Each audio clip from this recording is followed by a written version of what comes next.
Se você quer saber qual que é o erro que todo candidato comete na preparação para o vestibular de medicina e você não quer cometer, porque você quer garantir a sua aprovação em medicina pela VUNESP esse ano, fica aqui que hoje é o nosso dia. Então, um erro que todo candidato ou boa parte dos candidatos cometem na preparação do vestibular de medicina é a revisão. Para a gente entender que a sua revisão, ou o jeito que a maioria dos alunos fazem revisão está errada, eu tenho que entender o processo de aprendizagem. Como que a gente aprende? O que o cérebro entende e o que ele faz para aprender, para fixar conteúdo. Se eu entender como o meu cérebro aprende, eu vou entender melhor o conceito de revisão para eu usar isso a meu favor. Muitos alunos fazem de forma equivocada a revisão porque ele não tem esse conhecimento de como ele está aprendendo. A primeira coisa que a gente tem que entender é como eu aprendo. Vamos entender isso? Comecei a estudar estequiometria hoje. Fiz a minha aula de estequiometria. Achei fácil, achei difícil, não importa. E nessa aula que eu comecei a ver estequiometria,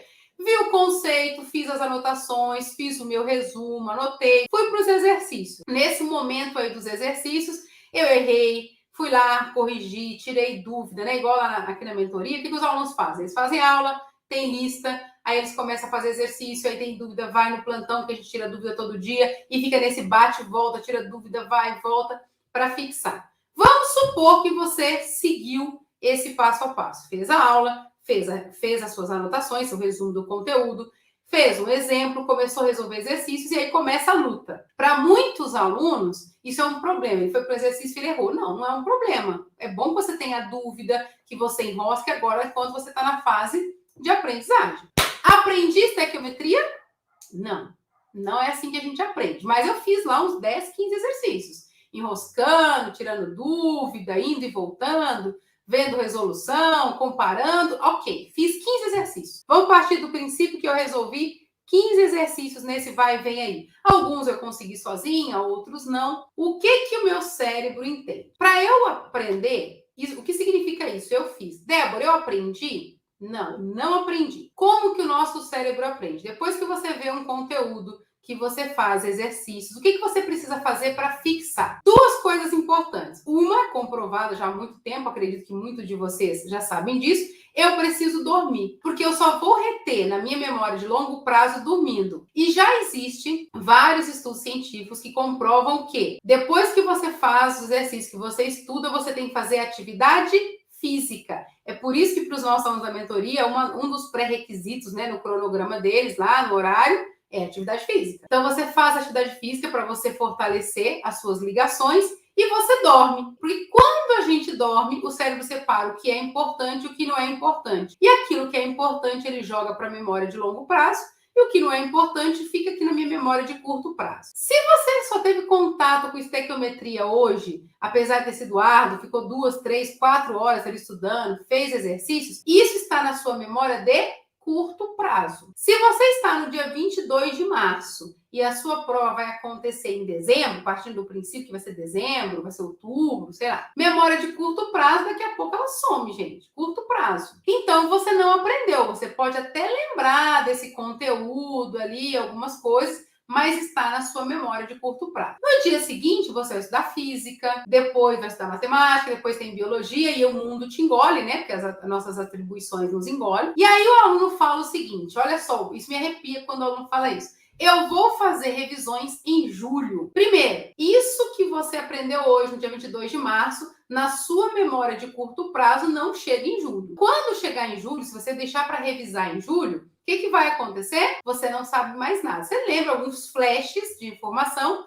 você vai voltar provavelmente nos seus resumos, vai encontrar algumas coisas ali, mas você vai ter que reaprender. Ponto, não vai dar tempo. Se você tiver que reaprender tudo que você aprendeu até julho, acabou. Abandona o vestibular nesse ano, não dá tempo. Não, Débora, eu não vou revisar só em julho, eu vou revisar a cada 15 dias. Gente, olha só, você viu a matéria hoje, depois de 15 dias você vai ter acesso a ela de novo? Acabou. Sua memória de curto prazo, qual que é a mensagem que você manda para o seu cérebro? Isso não é importante. E ele começa a desocupar espaço, gente. Vamos fazer o quê? A gente tem que sempre o quê? Poupar energia. Desocupa espaço para vir o que é importante. Então, está na memória de curto prazo. Sempre a associação que eu faço com os alunos é a seguinte. Pensa uma trilha. Para a gente conseguir fazer uma trilha, eu tenho que passar e pisar naquele lugar várias vezes. Eu faço aquele caminho um dia, 2, 3, 4, 10, 20. Depois de um tempo que eu estou passando por ali, aquilo vira uma trilha. Eu consigo ver o caminho que eu deixei marcado. Para aprendizagem, é exatamente a mesma coisa. Eu tenho que fazer essa trilha. Se eu só passei uma vez, eu amassei, mas eu não registrei o caminho. Então, naquele dia que você ficou 4 horas estudando estequiometria, você não aprendeu. Você colocou aquilo tudo na sua memória de curto prazo. Se você demorar 15, 20 dias, um mês para você rever, você não vai ter aquilo mais guardado. O seu cérebro descartou para colocar outra coisa no lugar. Qual que é o problema? Reaprender. Ai, Débora, eu tenho 4 horas por dia para estudar. Se você ficou suas 4 horas fazendo isso hoje e você só vai revisar daqui a 15 dias, o dia 22 de março você jogou fora. Então, o que eu preciso fazer? Eu não posso perder contato com isso até eu realmente aprender. Débora, mas aí eu vou ficar estudando só estequiometria todo dia? Não. Por isso que você precisa de um cronograma eficiente. Então, olha só, eu aprendi estequiometria hoje, eu fiz 15 exercícios. Amanhã eu vou estudar, porque tem que ter um horário definido de cada matéria. Amanhã eu vou estudar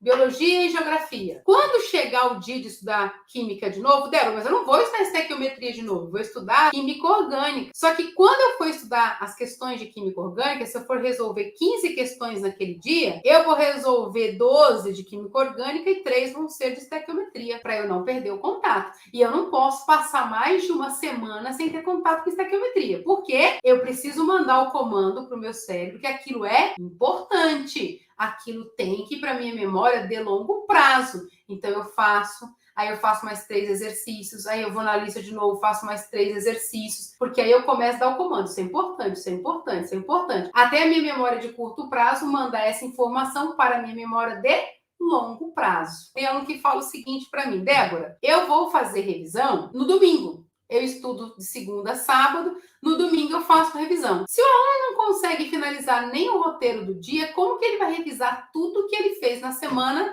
em um dia, em um domingo? Partindo do princípio que ele não vai ficar o domingo todo estudando. Não dá, gente, é impossível. Débora, se é impossível, qual que é o jeito certo de fazer revisão? Revisão não é em julho, revisão não é no domingo, revisão não é em outubro. Quando que eu faço revisão? Gente, olha só, aprende uma coisa. Eu sei quais são as matérias que vão ser cobradas de mim. Eu já montei o meu cronograma, eu sei quais são os conteúdos, eu tenho as listas. Depois que você tem tudo isso, a matéria que você sabe que vai cair na sua prova, que você começa estudando agora, você não perde contato até o dia da prova. E aí tem aluno que fala comigo, Débora, mas como que eu vou fazer isso? Eu vou ficar vendo todas as matérias? Exatamente, você vai ficar vendo todas as matérias. Eu vou te contar o que eu faço com os meus alunos, para você entender, porque parece uma coisa muito absurda, mas não é. O aluno começa vendo GA. GA vai cair nas provas do primeiro semestre e do segundo. Então, nós temos provas em maio, junho, que vai cair questões de GA, e nós temos provas em outubro, novembro, dezembro, talvez janeiro, que vai cair GA. Só que os alunos que começaram a mentoria em janeiro já viram GA. Como que eles vão reter essa informação de GA de janeiro até outro ano de janeiro? Então, eles viram GA. Foi o primeiro bloco que eles fizeram. Opa, a primeira matéria, eles viram conceito, viram teoria, fizeram uma lista com 50 exercícios, tiraram dúvida, aquela coisa lá, terminei, 50 exercícios de GA, aprendi o conceito. Nós vamos para o bloco 2 de matemática. O aluno vai pegar uma matéria aqui. Vamos supor que o aluno vai estudar aqui geometria plana, no bloco 2. Se ele vai estudar geometria plana, a lista, tá? Tô lembrando aqui, a minha lista de geometria plana para os meus alunos tem, se eu não me engano, 100 e poucos exercícios. Dos 120 exercícios que ele vai fazer, 100 vai ser de geometria plana, 20 serão de GA, no bloco 2. Porque olha só a revisão, não assim a 20 de GA seguido, depois 100 de geometria plana, não. Vai estar ali espaçado dentro das nossas listas. Ele vai estar vendo a matéria nova, conceitos novos, e ele vai se deparar com geometria analítica, para ver se ele lembra, se ele sabe fazer. E dentro desses exercícios que estão ali, tem que contemplar todas as possibilidades da prova dele, para ver se está ficando claro ou não. Então, eu terminei o bloco 1, estou no bloco 2, eu estou vendo uma matéria nova, aprendendo uma matéria nova, e junto com isso já estou fazendo o que a gente chama de revisão do bloco 1, não perdi contato. Eu não tive que parar. Eu não tive que parar um domingo, eu não tive que parar um dia, não. É sequência, é contínuo o processo. Tá bom, Débora, fui para o bloco 3. Quando eu chego lá em probabilidade, vai ter uma lista com 130 exercícios para o meu aluno Ó, não são exercícios aleatórios jogados. São exercícios com características de VUNESP, com âncora, com comando, com grau de dificuldade voltado para a prova que o aluno vai prestar. Então, ele vai ter 130 exercícios no bloco 3. Só que 90 vão ser de probabilidade. Pode ser que 20 seja aí de GA, diferente do que ele já fez, que não repete exercício. E 20 vão ser de quê, Débora? Geometria plana. Olha que sacada, gente! Parou para fazer revisão? Não. Tá ali embutido no meio das questões. Ele tá fazendo uma lista atrás da outra. E ele vai fazer isso até o final. Então tem bloco 1, tem bloco 2, tem bloco 3, tem bloco 4, bloco 5 e ó, as nossas revisões entrando nas listas seguintes. Nos nossos simulados, desafios, tudo contempla todas as matérias que ele já viu. E aí, cada vez mais alinhado e focado no objetivo do aluno. Então, por exemplo, um aluno vai fazer prova nível 2. Quando ele for fazer simulado, desafio, todas as questões que ele tem que fazer e todas essas que a gente chama de revisão embutidas, tem que estar dentro daquele contexto dele. Então, ele não tem que parar um dia. E você percebeu que ele não perdeu o contato? Ele saiu de um bloco, entrou no bloco 2, continua vendo. Foi para o bloco 3, ele vê o bloco 1, 2 e 3. Foi para o 4, 1, 2, 3 e 4. O que o aluno vai ter que fazer muito? Muitos exercícios.